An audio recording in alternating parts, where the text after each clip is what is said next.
एकड़ो चइबो चइजे हितों वारी लगी त लखवा तव्हां बि त हुन फ़क़ीर मुन आहियो न बा बाबा साईं फरमायो मां हिकिड़ी जाइ ते वाइज़ कयो पोइ हुते सूरे रहमान जूं लोलियूं वरी जन्नत ॿुधायां पियो हिकिड़ो ईअं चाचो साम्हूं वेठो सफ़ा ॾाढो ठरे पियो वॾी सुभान अल्लाह पियो करे बाबा जो जॾहिं मां जन्नत जे हूरनि जो नालो खयों त हिक खे जन्नत में 70 ज़ाला हूरा बि मिलंदियूं त ॼण चाचे के मथे में सोटो लॻो हथी उठियो बाबा जो मां सम्झो त हिनखे का ॻाल्हि न वणी आहे छॾकियो मां ओ चाचा काॾे थो वञे छा ॻाल्हि आहे चई साईं मेखा साहिब तूं बादशाह हुआ वाह जो क़ुर पियो पढ़े सूरे रहमान पियो ॿुधाए जन्नत पियो ॿुधाए मज़ो पियो अचे पर हूरनि जो नालो खणी 70 ज़ालनि जो नालो खणी बिश्त खां ई रूह खजाए छॾी अरे बाबा थियो छा आहे तोसां चइसि हिते दुनिया में हिकिड़ी हूर मिली आहे जीअण जंजाल करे वेठो थिए हुते 70 हूंदियूं त अलाए छा अशर हूंदो हिते सुबुह सां साजरी निकिरंदो वतांदो वेला टारींदो कॾहिं हुते कॾहिं हुते कॾहिं हुते राति जो देरि सां वञा थो पोइ लिया थो पायां दरवाज़े मां त मूं वारी हूर सुती कन जागे थी ॾिसां थो जागे थी त वरी दर ते वेही थो रहां हो जॾहिं पक थी पवे त हाणे सुम्ही पई हूंदी पोइ वञा थो पासड़ो ॾेई सुम्हां थो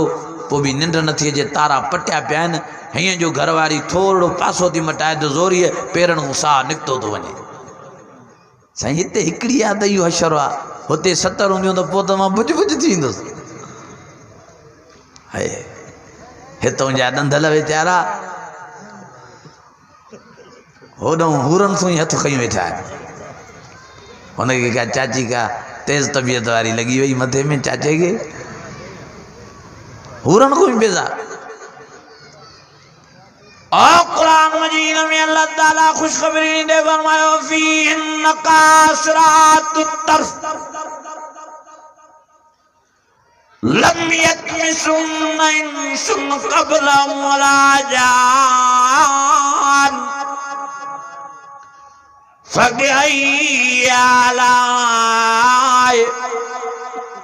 फबिअय्यि आलाइ रब्बिकुमा तुकज़्ज़िबान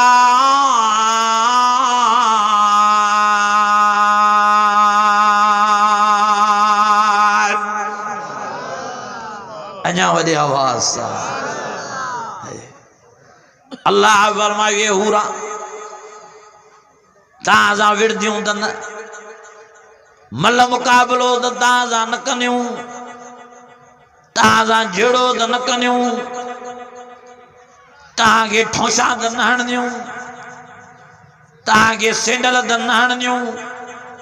पर रब फरमायो फीहिन कासरातुत तर्फ मां अल्लाह ताला एॾो अखियुनि में हया रखियो थो मान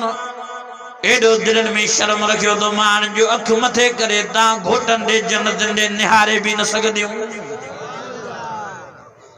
एॾियूं हयादार ऐं वॾियूं पर्देदार लम यतमिसुन्ना इंसुन क़ब्लहुम वला जान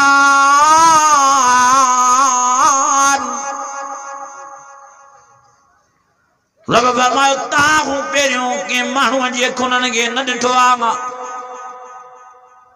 तव्हां पहिरियों कंहिं जिन जी अखुनि खे न ॾिठो आहे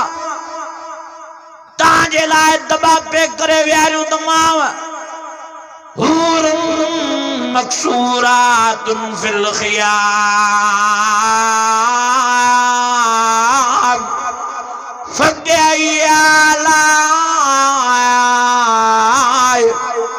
फबिअय्यि आलाइ रब्बिकुमा तुकज़्ज़िबान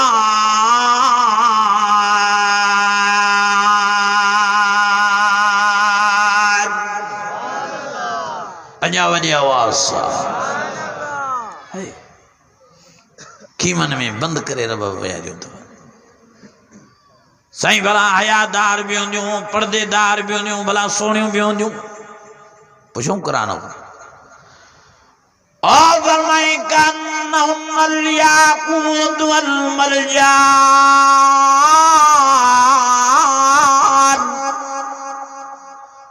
फबिअय्यि आलाइ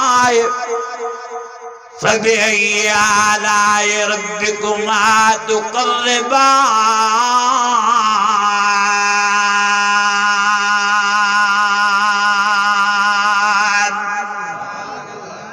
आस्ते क्यों सुभान अल्लाह, अञा होरियां था क्यों सुभान अल्लाह।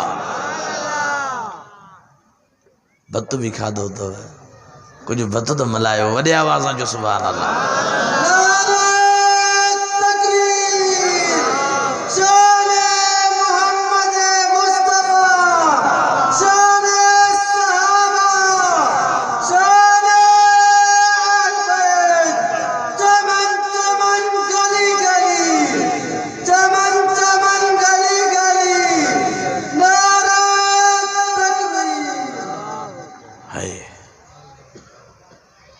अल्लाह फरमायो एडियूं सोनियूं इन कान्नहुन्नल याकूत वल मरजान,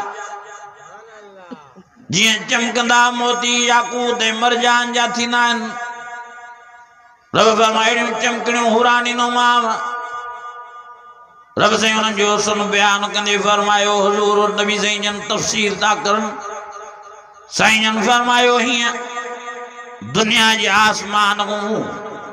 हिकड़ी हूर पंहिंजो डोडो ज़ाहिर करे आंगर जो सिज जी रोशनी गुम थी वञे।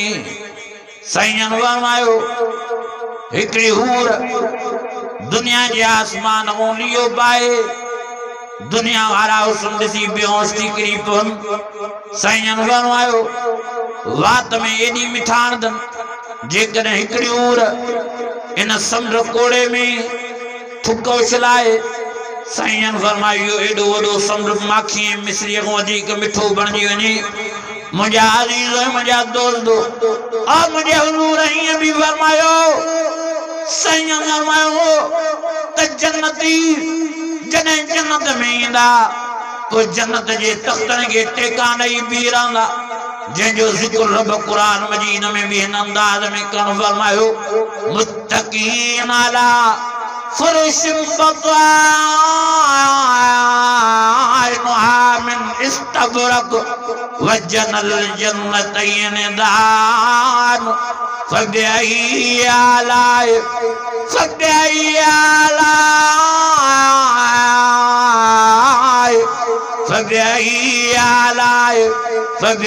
आलाइ रब्बिकुमा तुकज़्ज़िबान।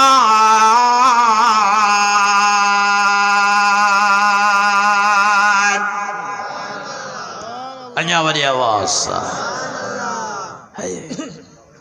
नबी से फरमायो जॾहिं जन्नती जन्नत में वेंदा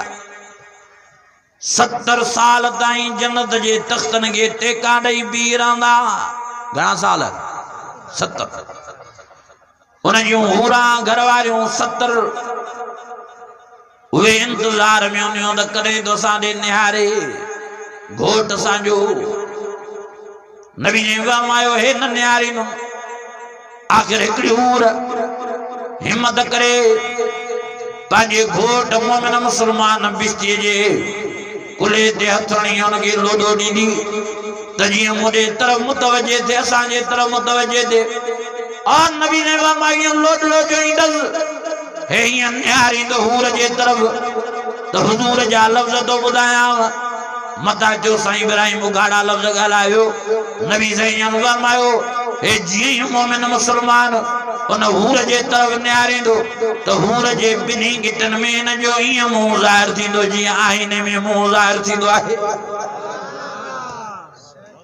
एॾियूं सोहणियूं, एॾियूं हसीन, एॾियूं जमील। नबी साईं दे माइन साहिबियान न्यापो मोकिलियो, चई साईं जॾहिं इन्हनि खे एॾियूं सोहणियूं मिलंदियूं हूरां पोइ त हे असांखे त लेखींदा ई न।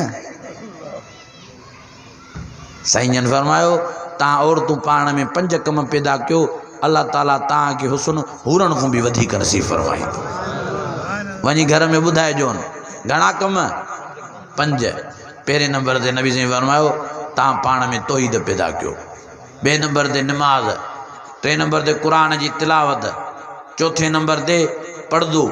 5 नंबर ते मुर्सनि जो अदब एहतराम। साईं जन फरमायो 5 शयूं पाण में पैदा करे भरो, क़यामत जे ॾियारे तव्हांखे रब एॾो हुस्न ॾींदो जो हूरां बि तव्हांजे हुस्न खे ॾिसी शर्मिसार थी बीह रहंदी। वरी